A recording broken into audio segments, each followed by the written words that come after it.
നമസ്കാരം, സുനിത കുക്ക് ഹൗസിലേക്ക് എല്ലാവർക്കും സ്വാഗതം. ഇന്ന് നമുക്ക് ഒരു ചേന മെഴുക്കുപുരട്ടിയാണ് ഇവിടെ ഉണ്ടാക്കുന്നത്. വളരെ ടേസ്റ്റിയാണ്. പെട്ടെന്ന് തന്നെ നമുക്കിത് ഉണ്ടാക്കിയെടുക്കാനും പറ്റും കേട്ടോ.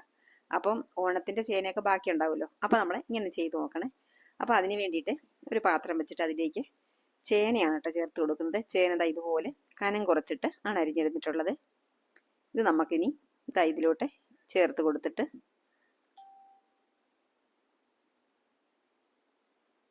ഒരു മീഡിയം സൈസിലുള്ളൊരു സവോളയാണിത്. ഇതും ചെറുതായിട്ട് ഇതുപോലെ കട്ട് ചെയ്തിട്ട് അതങ്ങ് ചേർത്ത് കൊടുത്തു. ഒരു 2 പച്ചമുളക് അതുകൂടെ ചേർത്ത് കൊടുത്തു. പിന്നെ ഒരു 1/4 കപ്പ് വെള്ളം കൂടെ അങ്ങ് ചേർത്ത് കൊടുത്തിട്ടുണ്ട്.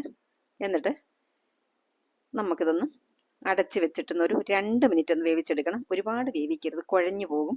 കുഴഞ്ഞു പോയിട്ടുണ്ടെങ്കിൽ ഒരു ടേസ്റ്റും ഉണ്ടാവില്ല കേട്ടോ, ഒരു രസം ഉണ്ടാവില്ല ചേന കഴിക്കാനായിട്ട്. തിളച്ച് വന്നപ്പോഴത്തേക്കിനി നമുക്ക് കുറച്ച് ഉപ്പും കുറച്ച് കറിവേപ്പിലയും ഒരൽപ്പം മഞ്ഞൾപ്പൊടിയും കൂടെ ഒന്ന് ചേർത്ത് കൊടുക്കണം. എന്നിട്ട് നന്നായിട്ടൊന്ന് മിക്സ് ചെയ്യണം കേട്ടോ.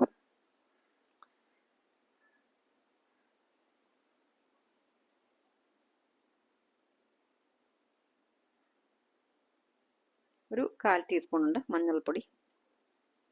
എല്ലാം കൂടെ നല്ലതുപോലെ ഒന്നുകൂടെ ഒന്ന് മിക്സ് ചെയ്തിട്ട് ഒരു മിനിറ്റും കൂടെ നടച്ച് വെച്ചിരുന്നാൽ മതി കേട്ടോ. ഒരുപാട് കുഴഞ്ഞു പോകരുത്.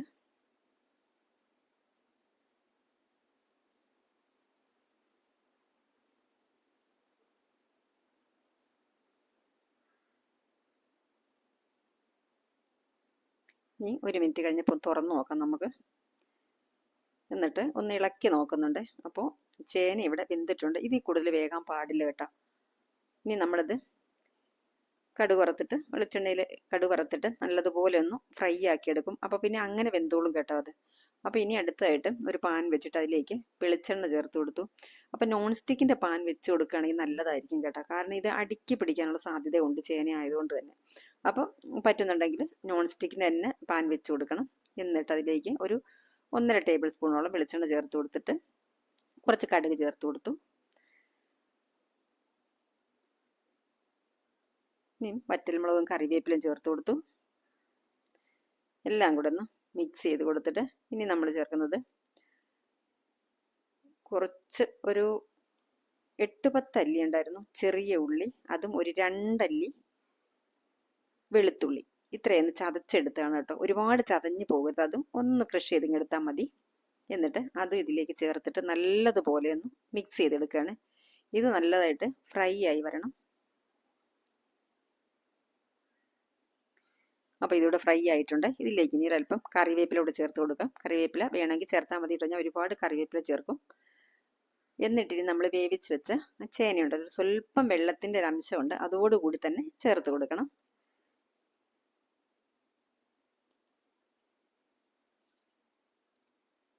എന്നിട്ട് നന്നായിട്ടങ്ങ് മിക്സ് ചെയ്ത് കൊടുക്കാം.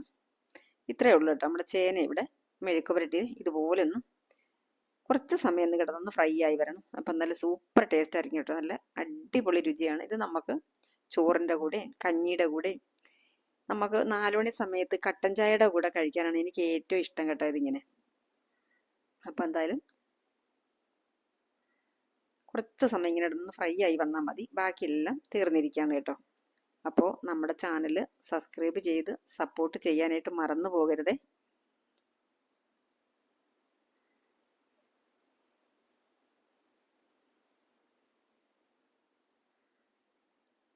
കണ്ടോ, ഈ നോൺ സ്റ്റിക്കിൻ്റെ പാനായതുകൊണ്ട് അടിക്കൊന്നും പിടിക്കുന്നില്ല കേട്ടോ.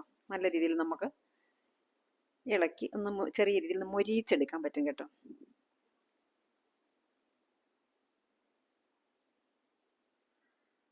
കുഴഞ്ഞു പോയിട്ടില്ല, ഇങ്ങനെ ഇരിക്കണം കേട്ടോ. അപ്പം ഉപ്പൊക്കെ നോക്കട്ടെ. അപ്പോൾ ഉപ്പ് നോക്കിയപ്പോഴത്തേക്കും ഉപ്പൊക്കെ കറക്റ്റാണ്, പക്ഷേ എരിവ് അല്പം കൂടുതലായിരുന്നു കേട്ടോ.